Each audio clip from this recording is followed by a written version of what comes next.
Euh, on va d'abord se présenter. Moi, je passe la parole à Vincent pour faire un petit tour de présentation. Oui, très bien. Bah, moi, je suis ravi d'être ici et alors, je connaissais le ministre de la Guerre, de la police, mais je ne connaissais pas Georges Clemenceau, féru d'archéologie et d'histoire. Donc je me sens très bien en fait chez vous. Donc merci beaucoup de nous donner la possibilité d'être en ces lieux. Donc moi je suis professeur d'archéologie, donc je suis archéologue, je suis orientaliste et ma spécialité était l'Antiquité tardive. Et en fait, j'ai jamais rêvé d'être archéologue.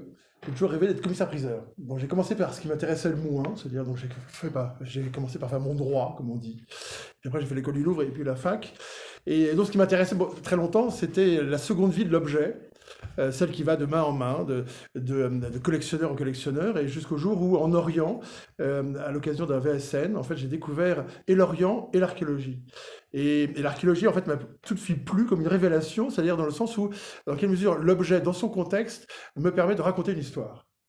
Et je vous dis ça parce que, en fait, c'est pas forcément évident pour un archéologue de travailler avec l'OCBC, en partenariat avec l'OCBC, de travailler avec la police. J'ai découvert l'OCBC en 2012 à l'occasion d'une affaire qui intéressait des bustes libyens. Et donc, c'est tout naturel que maintenant je passe 80% de mon temps, je crois, à lutter contre le trafic des biens culturels, contre ceux en fait qui m'empêchent de raconter une histoire parce que le bien a été décontextualisé ou bien parce que, et on le voit hein, chaque jour malheureusement, eh bien, le patrimoine est détruit. Donc voilà, donc ça fait sens en fait de pouvoir maintenant collaborer avec grande joie, avec grand plaisir, mais aussi avec exigence, hein, avec le CBC.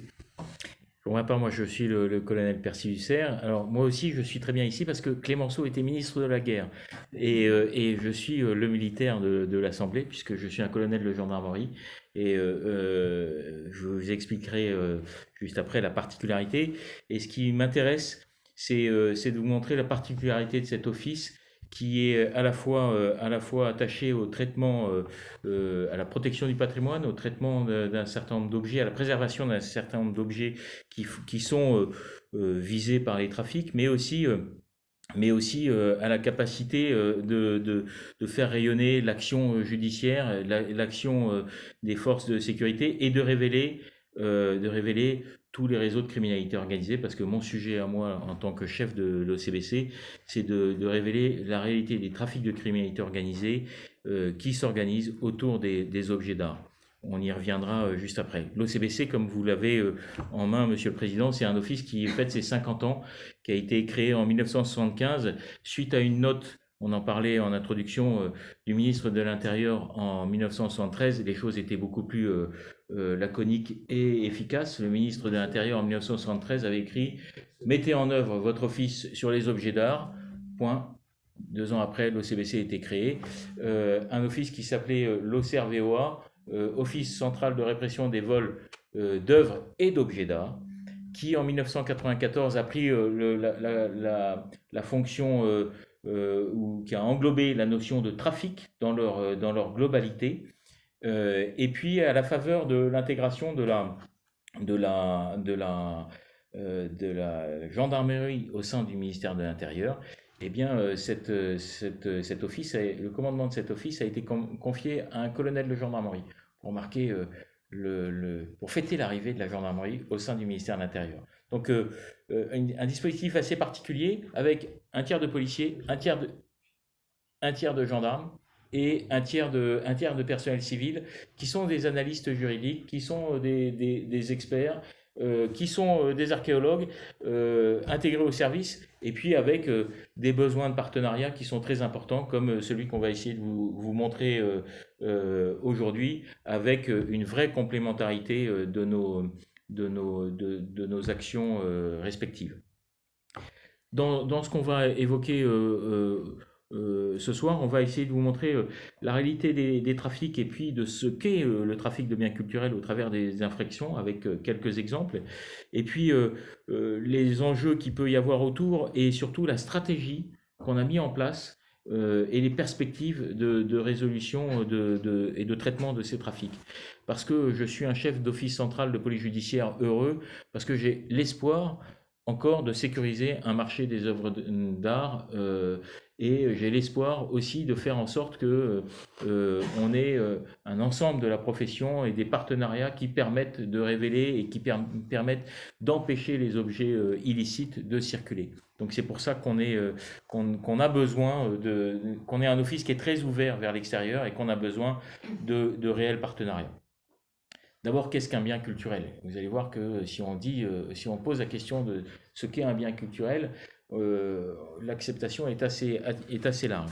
C'est un objet qui, par son origine, son histoire, ses qualités artistiques, ses qualités d'exécution, ses qualités techniques, peut avoir une valeur patrimoniale, historique, artistique, culturelle, scientifique ou religieuse.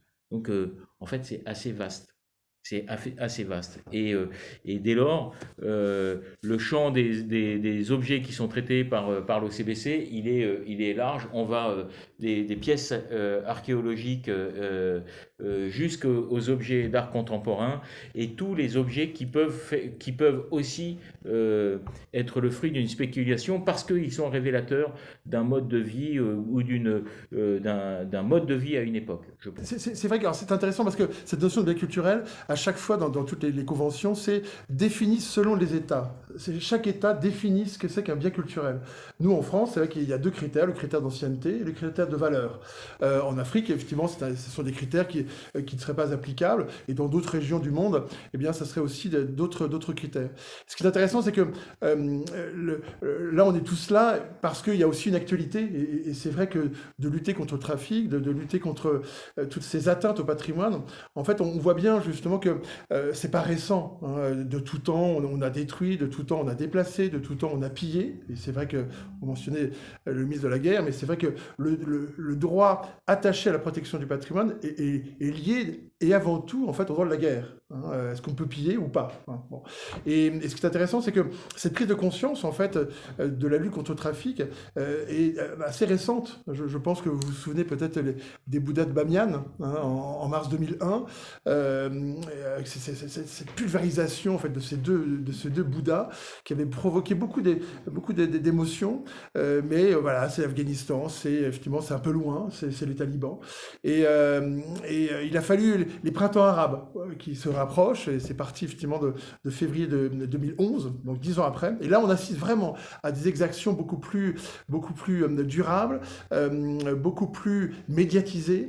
On a vu des musées volés, des sites archéologiques pillés, tout ça fortement médiatisé. Et à partir du moment où on n'est plus dans simplement l'atteinte au patrimoine, mais on est dans une infraction, et d'autant plus liée en fait à la criminalité organisée, là, on change de paradigme, et là, ça intéresse tout le monde. Parce que comme le souligne Vincent, en fait, les conflits récents et une grande part de l'activité de l'Office eh bien, est liée à l'émergence de zones de conflit. Et les conflits récents démontrent la place centrale des biens culturels. On voit en Ukraine les destructions de musées, la capacité de l'adversaire à s'emparer du patrimoine historique ukrainien pour revendiquer une appartenance et un droit à être sur cette terre. Donc le conflit ukrainien est pour nous un sujet de vigilance parce que tous ces objets qui ont disparu à la faveur du conflit, eh bien, ils sont stockés quelque part et on les verra certainement, on va les voir certainement réapparaître très récemment. Enfin, très récemment. Assez rapidement. Le trafic de biens culturels est pluriel au niveau des infractions. C'est un trafic qui peut être divisé en 4 grandes typologies. Tout ce qui est vol, le vol d'objets et de biens culturels, vol dans les musées, on en parlait au début, monsieur le président, on a une vraie préoccupation des vols de biens culturels dans les musées parce que les musées détiennent de la valeur et des objets en métaux précieux apparemment faciles à revendre et donc sont potentiellement visés par des braquages et avec des délinquants ou des criminels de cité qui prennent les mêmes modes opératoires que pour aller braquer une banque, une bijouterie ou un bar tabac. Donc la première typologie, c'est le vol. La deuxième typologie, c'est tout ce qui est faux, contrefaçon, le fait de vous faire passer un objet pour vrai. Vous racontez que telle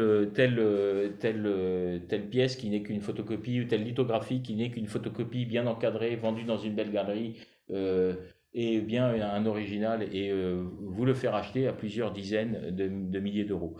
On verra après avec Vincent que la contrefaçon, on en a aussi dans cette troisième typologie d'infraction que je vais aborder, c'est le pillage archéologique, le pillage des objets et des biens culturels qui est révélé à la faveur des zones de conflit. On s'aperçoit que comme les sites pétroliers, comme les sites aurifères, les sites archéologiques dans les zones de conflit sont identifiés comme des moyens de récupérer de l'argent. On le détaillera ensemble plus particulièrement avec quelques exemples. Mais ce pillage, il est de deux ordres. De niveau national, parce que, on en parlera juste après, on a un vrai sujet de pillage national, Vincent le décrira, et international sur les zones de conflit. Vincent a souligné le lien avec le terrorisme. Là aussi, on est peu de services à avoir démontré que les groupes armés terroristes ont utilisé les biens culturels. Donc, le pillage international. Et la dernière typologie d'infraction, eh bien, c'est le blanchiment. Le blanchiment des avoirs criminels et puis le blanchiment des objets qui est un vrai sujet qui rayonne et qui est utilisé dans tous les objets illicites qui circulent, pour tous les objets illicites qui circulent. Oui, alors c'est vrai que la naissance en fait du trafic, alors plutôt pour des biens archéologiques, parce que vraiment la spécificité du trafic des biens archéologiques, c'est le côté très accessible en fait. On n'a qu'à se baisser, et notamment qu'on aille en Grèce, qu'on aille en Italie, ou qu'on aille effectivement dans mes terres effectivement donc orientales, on n'a qu'à se baisser, et on a rapidement en fait accès à la matière première. Et ce qui est intéressant, c'est que c'est vraiment, même si c'est pas récent, il n'empêche qu'il y a une sorte d'accélération de la prise de conscience de la valeur financière. Donc en fait, tout un chacun peut en fait tirer profit de ces pièces de monnaie, de ces sauts-cylindres, de ces objets qui circulent très facilement. Et Colonel évoquait le lien avec la criminalité organisée. On a quelques preuves, quelques attestations justement où maintenant des petits objets servent de viatique pour payer en fait les passeurs dans le cadre justement de trafic de migrants entre la Syrie et la Turquie et entre la Libye et la Tunisie, parce que ça y est, la valeur financière est vraiment inscrite. Et donc il faut imaginer, en fait le pillage, pour moi c'est quand même un traumatisme. Moi, je fouille le matin, le lendemain, effectivement, il y a un autre trou qui a été fait, et je ne saurai plus jamais ce que le trafiquant, le pilleur a trouvé. Alors, ça peut être effectivement une énième pièce de monnaie qui est totalement corrodée et illisible, mais ça peut être aussi un élément datant, un élément qui participe en fait à l'écriture de l'histoire. Donc, c'est pour ça que c'est avant tout un traumatisme. Alors, il faut imaginer, enfin, je ne sais pas si vous avez vu des trous de pilleurs, c'est 2 à 6 mètres de diamètre, 2 à 4 mètres de profondeur, et ce sont des trous, mais qui se comptent par milliers. Des grands sites comme Apamé, comme Droit-Repos, pour ne citer que des sites importants en Syrie, c'est entre 3600 et 4000 trous uniquement sur un site.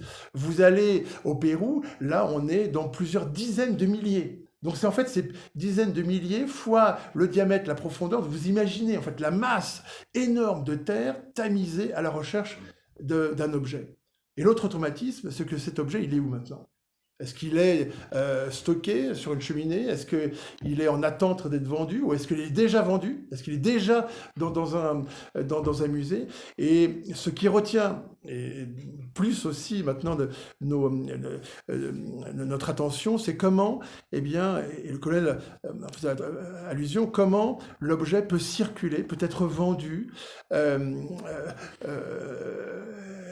et on le sait par en fait l'ingéniosité des trafiquants, c'est-à-dire par le blanchiment. Hein, comment donner une apparente légalité à un objet qui n'en a pas, qui en est totalement dépourvu, qu'il soit volé ou qu'il soit effectivement donc blanchi, c'est-à-dire transformé pour qu'on ne puisse plus, on soit plus en capacité en fait de retrouver eh bien donc l'origine de ce bien. Et comme on parle de trafic, de pillage sur les zones de conflit internationales, il faut aussi souligner que ce trafic a été facilité et facilité par l'extension de Facebook.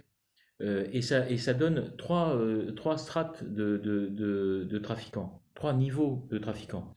Vous êtes à côté originaire d'un pays où il y a des sites archéologiques, vous êtes à côté du site archéologique, vous trouvez des objets exceptionnels, vous êtes sur Facebook, vous avez la capacité instantanément d'être mis en relation avec un acheteur à l'autre bout du monde.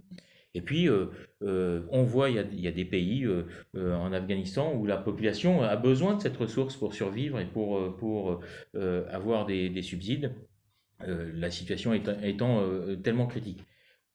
Au-dessus de ces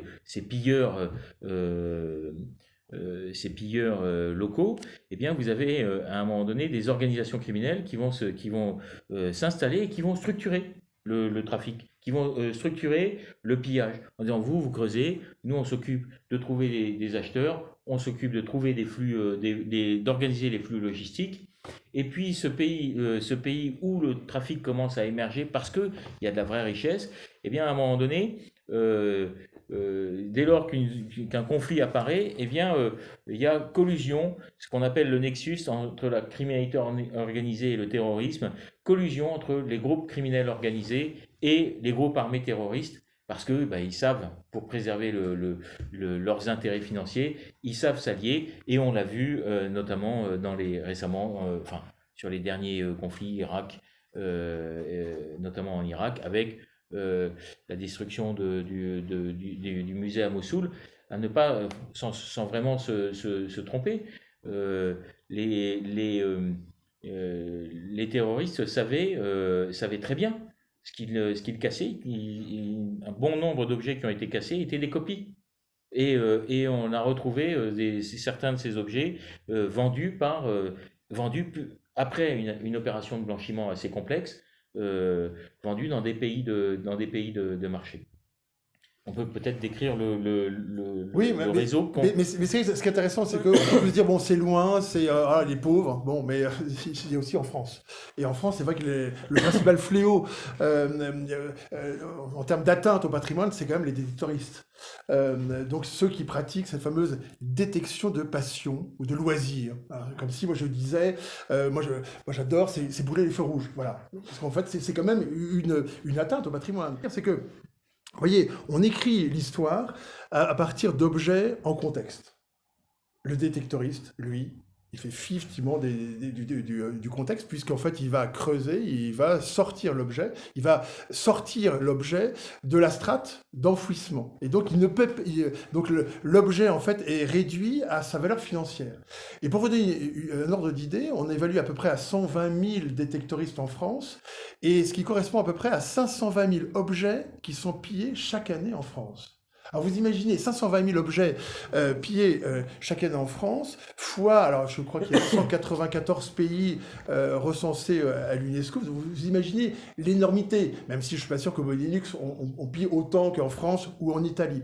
Mais ça peut vous donner simplement un ordre d'idée des volumes. Et c'est vrai je l'ai dit, je ne le dis plus, j'ai l'écrit, je ne l'écris plus, troisième rang mondial après les stupes et les armes, 10 milliards. Bon, alors ça a réveillé les consciences. Maintenant, il faut être beaucoup plus prudent, mais parmi effectivement nos grilles d'analyse, nos critères, c'est quand même ces photos qui nous dévoilent effectivement donc, tous ces trous laissés par les pilleurs. Et puis, comme je fais allusion, c'est aussi le nombre incroyable de sites spécialisés dans la vente d'antiquités, mais aussi d'objets qui circulent, vendus sur des plateformes traditionnelles que tout le monde connaît. Hein. Donc il y a effectivement pour les places traditionnelles, le développement d'Internet 2.0 aussi a vu le marché de l'art se mouvoir, et puis maintenant, c'est les réseaux sociaux qui sont beaucoup plus difficiles à pénétrer. Et pour compléter ce que disait Vincent, effectivement, c'est cette mauvaise foi qui pousse le détectoriste à se présenter comme un dépollueur de terrain, alors qu'en fait, il décontextualise l'histoire. Et Nous, on a traité des dossiers où on s'aperçoit que vous avez des personnes qui trouvent un trésor mérovingien enterré, qui vont scrupuleusement le déterrer, mais comme ils ne savent pas comment le réintroduire, faire les opérations de blanchiment, parce qu'il faut, on y reviendra probablement après, mais il faut avoir un petit peu de connaissance du milieu, eh bien, ils frondent le trésor. Vous avez un trésor mérovingien inestimable, et je vous engage à aller voir le film Inestimable sur le trésor de Lava. À un moment donné, vous avez des pièces d'or, des objets uniques qui ont été fondus en boules d'or. Pourquoi? Parce que, à défaut de récupérer la valeur qui correspond à la particularité de l'objet, eh bien on récupère la valeur du métal. Autre exemple, encore plus choquant, on a interpellé des détectoristes qui pillaient et qui fouillaient les champs de bataille et qui, sur les surveillances qu'on a faites, jetaient les ossements, récupéraient les plaques d'identité, les mettaient dans une boîte et, étaient capables, parce que quand on est collectionneur et détectoriste, eh bien, on a 10 casques à drillants, mais on n'a pas le casque à pointe qu'on voudrait. Donc on commence à chercher et à faire du troc et à faire du troc de pièces. Et puis en fait, de troc de pièces, on s'aperçoit que ça a de la valeur grâce à Facebook. Et puis on devient un trafiquant. Et on devient un trafiquant parce que c'est quand même plus simple de commencer à faire ce troc avec des partenaires étrangers. Et on rentre dans des réseaux très structurés. Et c'est comme ça qu'on rentre dans la criminalité organisée et structurée. Donc en fait, on voit bien cet effet du pillage, et nous, à l'OCBC, on l'a identifié comme étant un sujet il n'y a pas très longtemps, et on l'a fait remonter, on vous en parlera après, à la grande agence européenne de police qui s'appelle Europol, en disant on a un problème. Et c'est pour répondre aux statistiques que soulignait Vincent, en disant est-ce qu'on est capable de dire troisième rang mondial, etc. On n'a pas de statistiques, puisque le principe même, c'est des infractions qui sont cachées, qu'on ne découvre que quand on trouve l'objet, ou quand on associe l'objet à un vol, un pillage, une contrefaçon. Pour autant, jusqu'à ce qu'il soit découvert et révélé, l'objet a une vie. Donc on n'a pas cette capacité à donner des vraies statistiques sur la réalité du trafic. Mais quand on en a parlé à Europol, eh bien bizarrement, 11 pays partenaires ont levé la main en disant « Ah ben nous aussi, on a ce problème-là. Nous aussi, on est impacté par ce détectorisme qui est présenté comme une œuvre nature, de dépollution, assez bonne pour la santé au final, aidante pour les agriculteurs parce qu'on enlève des métaux, etc. Et en fait, 11 pays partenaires se sont associés avec nous dans le cadre d'Europol à une action opérationnelle pour essayer d'harmoniser nos modes opératoires et puis de comprendre ces réseaux qui se présentent sous le meilleur jour. Autre typologie d'infraction dont on vous a parlé avec quelques exemples, c'est bien sûr le vol. Je vous ai parlé des braquages dans les musées, c'est un vrai sujet de préoccupation. On a aussi les vols de chefs-d'œuvre et d'objets d'art qui sont entreposés dans les familles, dans des châteaux, dans des maisons, et puis qui ne sont pas forcément répertoriés comme des vols d'objets d'art. Vous allez avoir le vol d'une pendule boule, et vous allez avoir un policier ou un gendarme qui va dire vol d'une pendule en forme de boule. Plus du tout la même chose. Donc il y a aussi ça, la capacité à identifier ce qu'on nous a volé, ce qu'on a sous les yeux. On ne se rend pas forcément compte de la réalité et de la valeur de ces objets-là. Donc il y a tout ce vol dans les résidences qui sont perpétrés par des organisations, par des équipes de criminalité organisée mobiles, qui viennent généralement des pays de l'Est et qui, eux, ont des vrais réseaux pour écouler ces objets-là très rapidement vers des pays étrangers, des pays de recel, ou même vers des pays où on ne pose aucune question sur la provenance des objets. Et puis, vol des biens cultuels. On a aussi des statues anciennes, parce que pareil, dans les paroisses, dans les diocèses, on ne sait pas nécessairement que la statue en bois est peut-être une statue du XIe siècle qui a une valeur inestimable. Oh, on s'en rappelle bien, elle n'est pas sécurisée, elle n'est pas inventoriée, Et on a des vols de calice et de ciboire, et on s'est même posé la question, on est même sûr que certains sont volés pour être fondus et récupérer le peu d'argent ou d'or qu'il peut y avoir dedans, parce qu'on a des vols, et on retrouve moins d'objets que ceux qui ont été volés. C'est donc que ça profite quelque part. Cette notion de vol, elle nous met en face aussi d'une criminalité qui a tous les ressorts de la criminalité violente et de la criminalité à laquelle on peut être confronté habituellement. Troisième aspect, à moins Oui, non, mais c'est tout ça. C'est vrai que la grande difficulté, c'est que, en fait, c'est vraiment une criminalité polymorphe, hein, qui va du petit délinquant, qui parfois ignore qu'en fait, qui fait du mal au patrimoine, jusqu'au crime organisé, voire même, effectivement, jusqu'au terrorisme. Et là, pendant longtemps, effectivement, voilà, on a entendu que ceux qui trouvaient des liens avec le terrorisme racontaient des histoires ou amplifiaient un phénomène. Non, parce qu'en fait, on parle d'argent. C'est tout. On parle de financement, et c'est vrai qu'il y a, alors il y a pas beaucoup d'exemples, mais comme en fait derrière tout ça, il y a toujours la même cupidité en fait. Hein, et le collègue faisait allusion. Le prix du kilo d'or, c'est quoi en ce moment? On est à peu près à combien? 50. À 50, je vous rachète. On est plutôt autour de 100 000. Vous voyez, donc vous imaginez, hein, on parle beaucoup finalement de vol, vous savez, des fils de cuivre à la SNCF, mais en fait c'est la même motivation, hein, de voler justement, et ça aussi, ça fait partie du blanchiment irrémédiable, c'est-à-dire que beaucoup de monnaies eh bien, sont volées, et pour éviter effectivement d'être appréhendé, eh bien on préfère gagner moins d'argent, les fondre et les transformer en lingots, hein, parce que c'est moins risqué, et donc que ce soit les pièces de monnaie ou les objets cultuels de nos églises, c'est exactement la même chose. Et comme le souligne Vincent, c'est cette notion d'argent. Il suffit de regarder dans les salles de vente le prix de certains objets. La dernière Bible, la plus ancienne, qui a été au monde identifiée comme la Bible la plus ancienne au monde, qui a été écrite en l'an 900, elle s'est vendue 48 millions de dollars. Le record des records, c'est le Salvator Mundi, ce tableau qui a été découvert et vendu chez Christie's à New York. 450 millions de dollars. Pourquoi? Parce que y a une capacité à vendre des objets exceptionnels à des prix exceptionnels, parce que en fait ces objets culturels, ces objets d'art sont uniques et ils résistent à toutes les crises. Quand vous avez le Salvator Mundi ou quand vous avez la Joconde, qui n'a pas été volée, quand vous avez la Joconde, elle est unique. Vous pouvez, il peut se passer n'importe quelle crise, n'importe quelle dépréciation des cours de l'or. La Joconde, il n'y en a qu'une et elle vaudra toujours le maximum dans le référentiel monétaire de l'époque traversée.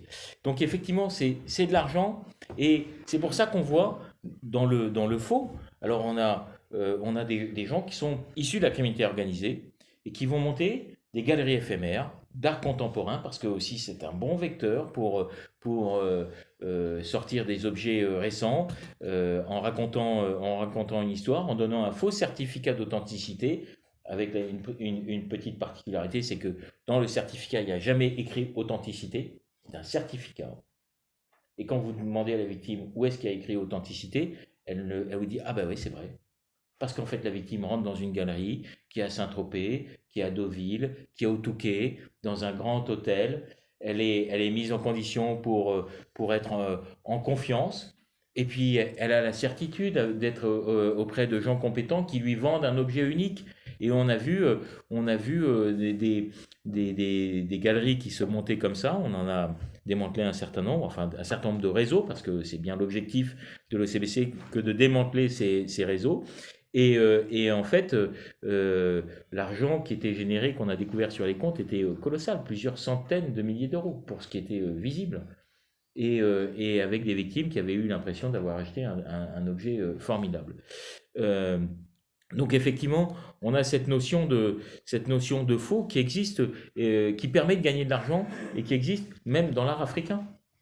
on va vous vendre un objet unique qui vient d'une tribu, qui n'est accessible à personne, et puis on va vous dire, on vous en montre un exemplaire, et puis on va vous dire, mais pour que la collection se déplace, eh bien, il faut que vous donniez déjà 50 000 euros. Et il faut qu'elle sorte du village. Il faut que le chef du village accepte, puis après, il faut qu'elle sorte du village. Donc, vous redonnez 50 000 euros pour qu'elle sorte du village. Pour qu'elle arrive à la capitale, il faut redonner 100 000 euros. Et puis après, pour la faire arriver aux portes du container, vous redonnez 100 000 euros. Mais c'est exceptionnel. Il y a déjà des Américains qui auraient voulu acheter la collection en question, et vous avez un gain potentiel du double.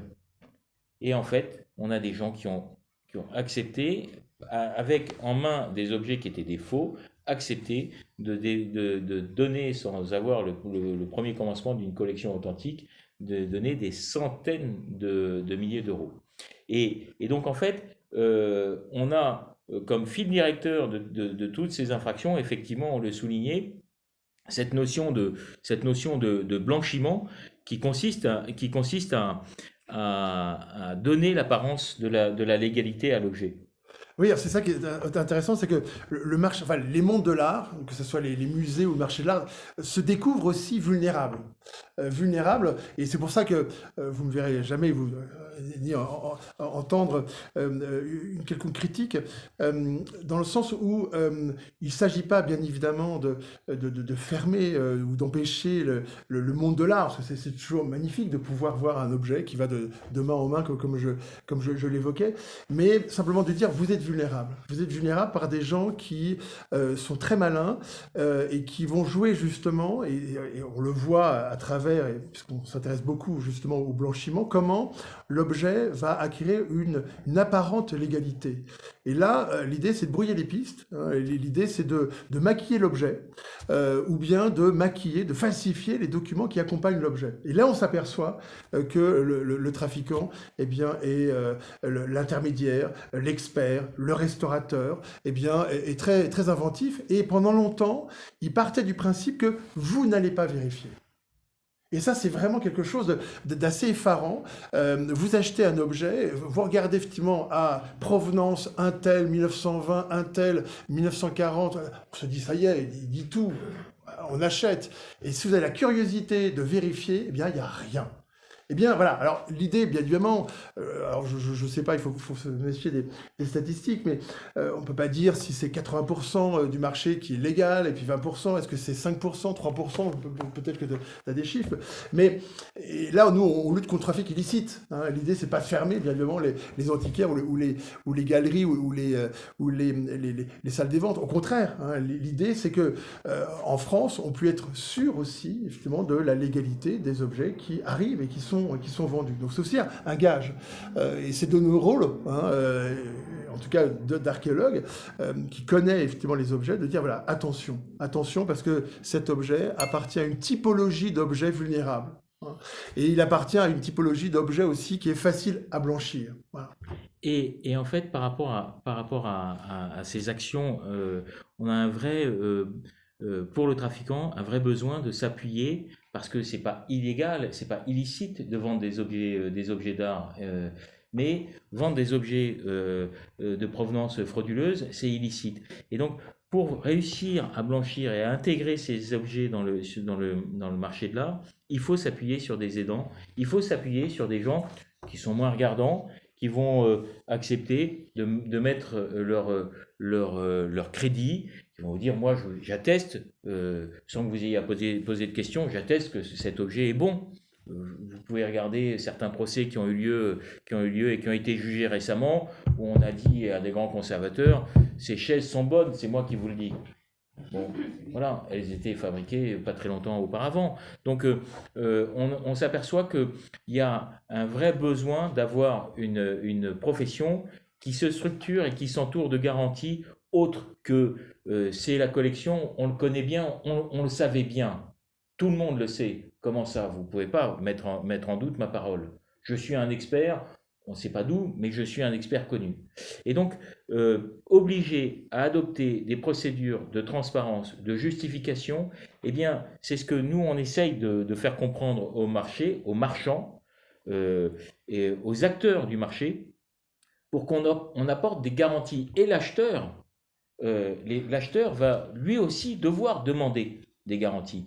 Comment vous justifiez que cet objet est unique? Qu'est-ce que vous avez fait qu'est-ce que vous avez pris comme mesure pour justifier? Où est le rapport d'expertise? Vous, commissaire-priseur, comment vous engagez votre responsabilité? Je vous fais confiance parce que j'achète à plusieurs centaines de milliers d'euros, voire des millions d'euros, un objet que vous me garantissez unique. Donc il y a à la fois cette exigence de l'acheteur, cette exigence des experts qu'on doit structurer, cette exigence auprès des galeristes et des commissaires-priseurs, et puis certaines affaires judiciaires ont amené aussi les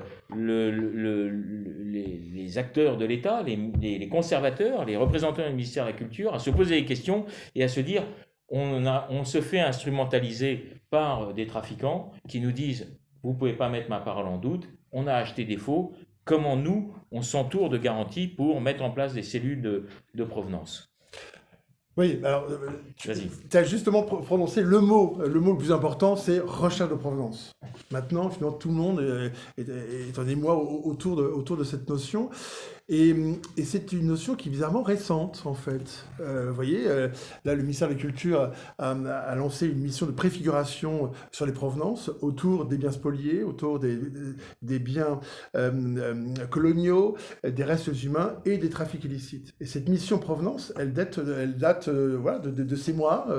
On a une prochaine réunion la semaine prochaine. Donc c'est vraiment cette prise de conscience de la vulnérabilité, justement, des musées. Est-ce qu'on est sûr que dans nos collections, eh bien, nos objets ont une provenance saine?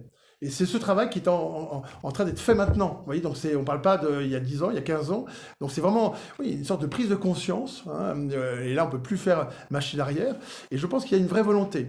Alors, c'est sûr que ça prend du temps.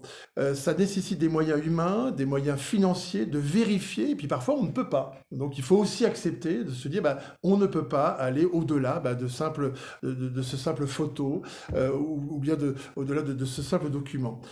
Et c'est là où peut-être qu'il y a une déontologie, il y a peut-être aussi quelque chose d'éthique. Je pense que vous n'irez jamais acheter en fait un objet qui n'est pas sain, voilà, et vous poserez peut-être des questions. Eh bien, en fait, on demande exactement la même exigence pour le marché. Hein. En cas de doute, avant, je pense qu'on achetait.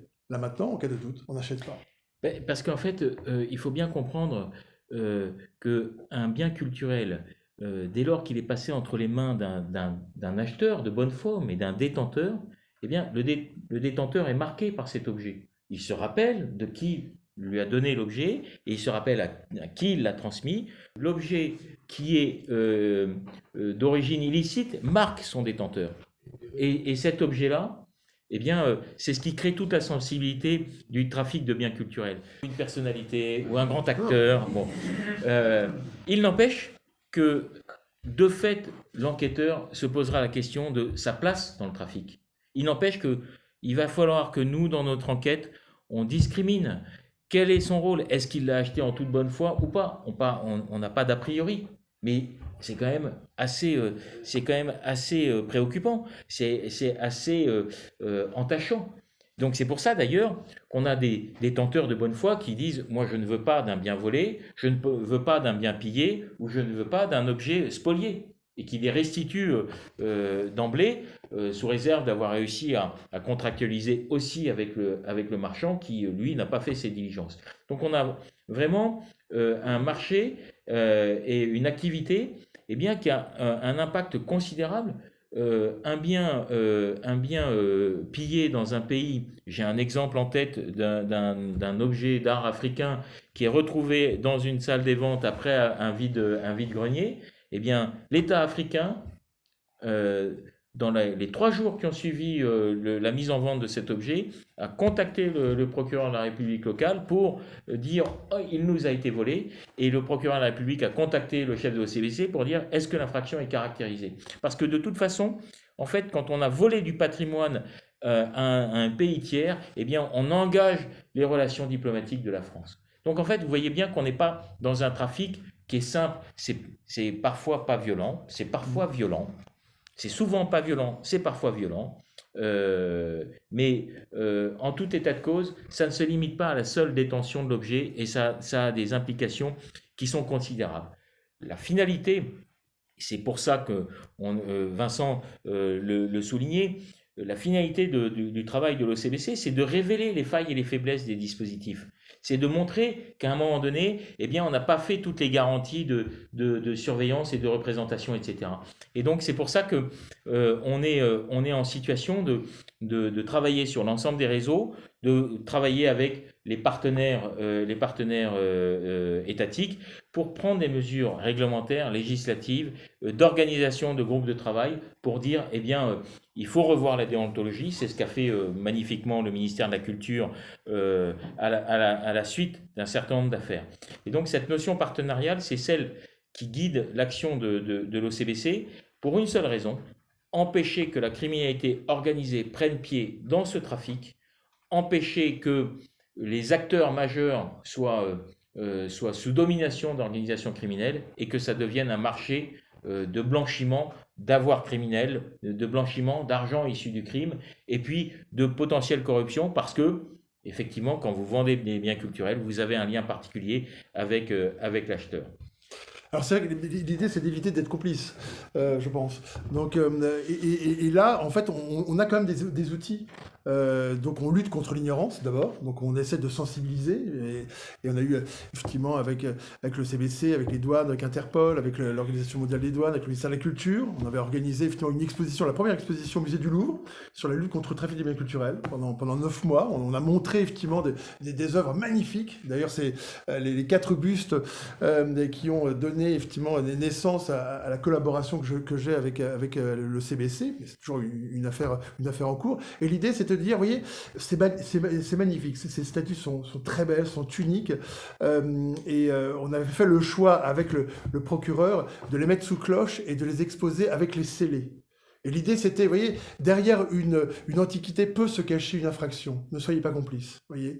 Et surtout que maintenant, vous avez, alors même, je pense que tout le monde a un smartphone, quelle que soit la marque.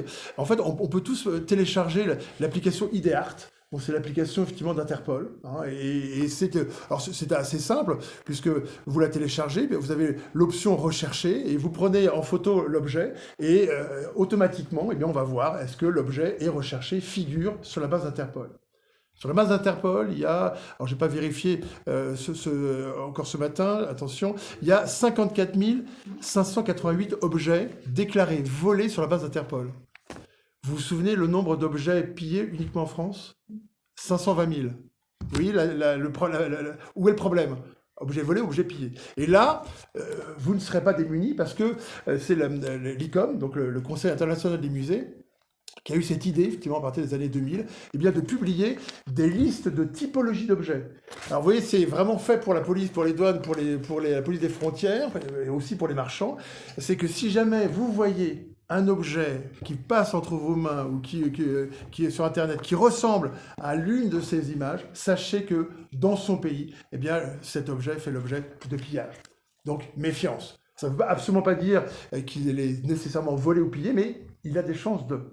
Bon, c'est pour ça que ça fait partie des diligences, de cette obligation de diligence, de vérifier au moins. Et la dernière, elle vient de sortir, donc elle est consacrée aux objets grecs, et la prochaine, qui va sortir dans quelques mois, sur les objets turcs. Parce que la carte d'identité d'un bien culturel, d'un objet, c'est sa photo. Et c'est pour ça que Vincent parlait d'IdeArt, qui a 54 000 objets. L'OCBC a une base qui s'appelle Tréma, où on a la photo de tous les objets volés, déclarés volés, pour lesquels on a une photo, et on a 95 000 objets, et en deçà de ce qui est la réalité.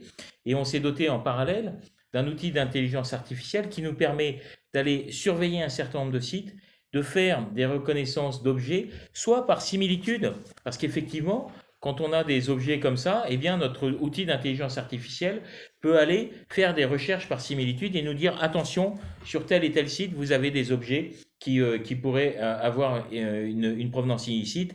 Et c'est pour ça que après il y a une discrimination par l'enquêteur. Donc on a un vrai sujet de progression technologique avec les connexions des bases de données, la captation des photos et puis de partenariat. 80% de l'activité de l'OCBC se fait à l'étranger et on le fait au national avec 7 ministères qui travaillent autour de notre comité d'action nationale, autour de l'OCBC, mais aussi un réseau des polices spécialisées au niveau européen, qu'on appelle le CULTNET, et toutes les polices étrangères qui participent avec nous et qui collaborent. Alors peut-être qu'on pourrait évoquer les partenariats, enfin les projets nationaux et internationaux. Alors c'est vrai que en 2022, on a créé à Poitiers ce qu'on appelle la CELTRAC, donc la cellule de recherche sur la lutte contre le trafic des biens culturels, parce qu'on a parlé effectivement voilà, de nouvelles technologies, mais c'est aussi beaucoup de recherche. Et donc l'idée en fait de la CELTRAC, c'est de réorienter en fait des profils qui existent déjà. Hein. On est spécialiste d'objets afghans, spécialiste d'objets précolombiens, et bien on va mettre sa spécialité au service justement et bien de la lutte contre le trafic des biens culturels, parce que cette personne-là est en capacité de détecter que cet objet a été vendu une première fois, une deuxième fois, puis tiens c'est bizarre, c'est pas le même pédigré, c'est pas la même histoire, hop, il est en capacité eh bien d'alerter l'OCBC, les douanes, la gendarmerie ou la justice effectivement à partir de ça. Donc l'idée, en tout cas, c'est très simple, c'est très artisanal, mais ça fonctionne. C'est-à-dire que lorsque vous mettez effectivement un colonel archéologue, généralement ça se passe bien. Généralement. Principalement. Principalement. Non, mais c'est vraiment un binôme. Vous voyez, c'est pas très compliqué, mais ça fonctionne parce que voilà, on est vraiment dans cette complémentarité. Moi, je suis pas gendarme. Le colonel n'est pas archéologue, mais effectivement, voilà, on a en fait la même finalité. Et ça, c'est Thucydide ou Hérodote, pardonnez-moi mon inculture, enfin mon doute. Je crois que c'est Hérodote, le père de l'histoire. Et l'histoire, c'est l'enquête, en fait. Vous voyez, donc en fait, on fait sensiblement le même travail. Oui. Et comme quoi, en fait, personne ne détient à lui seul la vérité et la compréhension d'un objet, de sa provenance. Et c'est pour ça qu'on a monté, et on a fait d'ailleurs hier, pas plus tard qu'hier, une première réunion du conseil scientifique de l'OCBC, où on s'entoure de professeurs de droit, de scientifiques, de grands laboratoires de recherche du ministère de la Culture, d'archéologues, pour envisager quels sont les biais d'évolution, et que dans notre comité d'action nationale, où on veut avoir une réponse étatique, la réponse de l'État français par rapport au trafic de biens culturels, eh bien on a, je vous l'ai rapidement dit, mais on a 7 ministères, et ça révèle la pluralité des acteurs concernés. Ministère de l'Intérieur au premier chef, puisque c'est des trafics et ce sont des enquêtes. Ministère de la Justice, parce que sans justice, pas d'enquête. Ministère de l'Enseignement et de la Recherche, tout seigneur, tout honneur, pour les professeurs et les archéologues. Ministère de l'Économie et des Finances, avec les douanes, parce que ce sont les flux, et que les douanes sont des vrais partenaires des enquêteurs, policiers et gendarmes. Ministère des Affaires étrangères, je voulais évoquer. Ministère des Armées, parce que en fait, eux voient sur les zones de conflit. Et en fait, tout le sujet, c'est d'être capable d'avoir des forces armées déployées qui nous disent « c'est bizarre, à Mossoul, en période de guerre, on a vu un grand marchand d'art ». Ça ne préoccupe pas du tout les forces armées déployées, parce que ce n'est pas dans leur mission de l'instant. Pour autant, c'est un petit signal faible qui révèle énormément de choses sur la réalité des trafics. Donc voilà, ce sujet-là ne peut être abordé que de façon partenariale, avec des acheteurs qui sont mobilisés, des marchands qui respectent un certain nombre de règles déontologiques, et puis des représentants de l'État qui sont coordonnés autour des outils et autour de la captation du renseignement et des informations. Et là, pour le mot de la fin, et là on se retrouve, généralement, c'est le moment final, la finalité, c'est-à-dire le moment de la restitution. Et c'est finalement c'est tout le bonheur lorsque une enquête, une alerte a permis justement la restitution d'objets eh bien, à l'État qui en avait été privé. Donc là, on est vraiment de l'identification des objets jusqu'à la judiciarisation des affaires, en passant par le temps de l'enquête, et la finalité reste la restitution. Quand vous avez l'ambassadeur d'Égypte qui vient et qui demande à voir avec le sous-directeur un objet qui lui sera restitué quelques jours plus tard, mais qui veut le voir en premier, eh bien, c'est très impressionnant de voir ses yeux s'embuer, parce qu'il a l'impression de rapporter chez lui un morceau d'histoire qui appartient à son peuple. Et donc, en fait, c'est là tout d'un coup qu'on s'aperçoit que ces restitutions, elles sont très très lourdes de sens et elles ont une énorme signification dans les relations diplomatiques et pour l'histoire des peuples.